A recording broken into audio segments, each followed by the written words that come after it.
এই যে এত এত মানুষ চারপাশে, সবার ভেতর থেকে আপনি আমি হঠাৎ নাই হয়ে গেলে বাকি মানুষগুলোর কি হবে? কতটুকু প্রভাব পড়বে তাদের ওপর? এমনটা ভেবেছেন কখনো? কিংবা ভেবে ভেবে হয়তোবা অনেকেই দুশ্চিন্তাও বাড়িয়েছেন।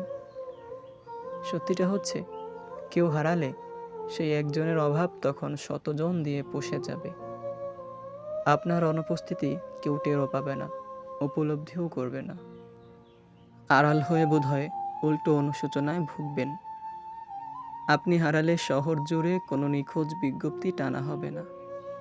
আপনাকে ঘিরে কারো মস্তিষ্কে কোথায়, কেন, কিভাবে এসব প্রশ্নবোধক চিহ্নগুলো জাগবে না কারো মনে। এমন কেউ আছে কি যার চোখ দুটো আপনায় খুঁজে খুঁজে হয়রান হয়ে যাবে? দুদিনের বন্ধ যোগাযোগ কাউকে কি খুব বেশি অস্থির করে তুলবে আপনার জন্য? কেউ কি বিচলিত হয়ে পড়বে আপনার শূন্যতা অনুভব করে? সব কিছুর উত্তর না হলে বরং আপনি কেটে পড়ুন। দীর্ঘ বিরতি দিয়ে মাঝে মাঝে এসে এই স্বার্থপোষা মানুষগুলোকে দেখে যাবেন না হয়।